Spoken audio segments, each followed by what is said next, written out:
Welcome back to the Hoop Bar.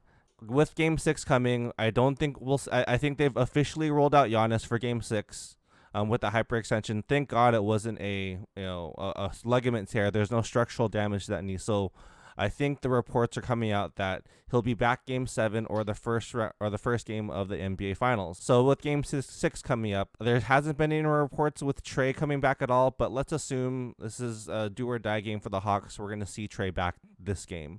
Let's start off with the Gone. Who do you have in Game 6 tonight between the Bucks and the Hawks? Well, the game's in Atlanta. And if Trae Young comes back and Giannis ain't there, Atlanta should win this game. Doesn't matter if Drew Holiday goes off. But on the flip side, if Trae Young is not there, Milwaukee's a better team and should win this game. So I think what's important is does Trae Young come back and how effective is Trae Young? If Trae Young is back, I see Atlanta taking this, and it's going to be a fun Game 7. Because then at that point, you may have everyone playing, and then Milwaukee should win, but it's Game 7. Anything could happen. So assuming Trae plays today, and then being in Atlanta and seeing how well they play in Atlanta, I think that Nate McMillan will make adjustments from last game, and the Atlanta Hawks will take this one. Rahul, what are your thoughts on Game 6 between the Bucks and the Hawks? Trae Young is questionable, and Giannis is out until potentially maybe Game 7 if there is a Game 7. If he's questionable, and he's already missed a game that they lost. That I'm sure he's thinking if he was there, then they could have the results would have been different.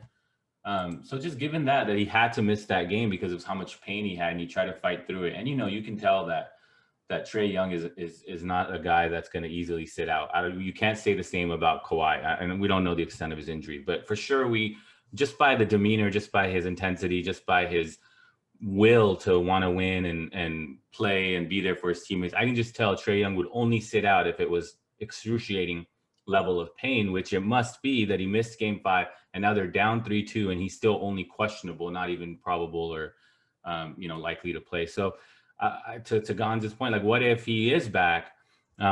Can he be effective and as a decoy, as somebody who can create plays for others like Chris Paul did that first couple games against the Lakers when he was hurt? So I do think having him on the floor is better than not having him on the floor, even if he's not 100%.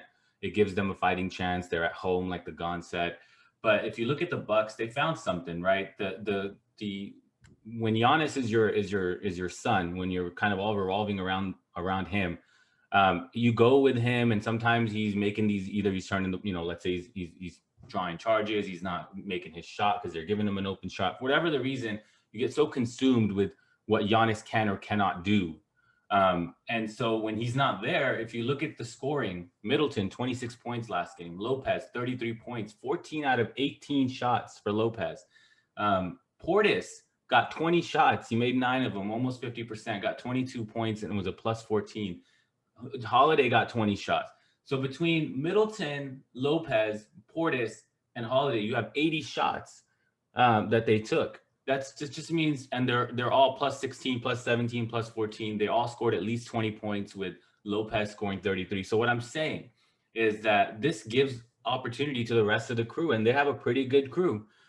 So I think that it's going to be tough. I do think it's been hard to predict the playoffs, period. I've got so many wrong predictions. I'm not even going to say that this is 100% guaranteed, but I feel like that the Bucks have a better chance without Giannis than the Hawks do without Trae. And if Trae's not 100%, I'm leaning towards the Bucks in this game and closing this out, even though it is on the road.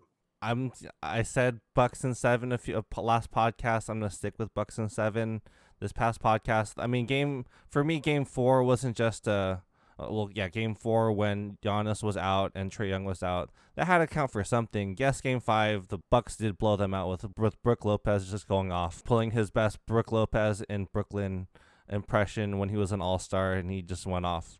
But the Hawks have grit. They're here for, like I said last podcast, they're here for a reason. Bogdanovich, they're a deep team, especially with Cam Reddish coming back. I see them coming back and winning this game 6 to make a decisive game 7. I hope we see both of them back. Thank you for watching this clip from the latest episode of the Hoop Bar. Check the description for a link to the full episode on Spotify. Please consider liking and subscribing, and we'll see you next time.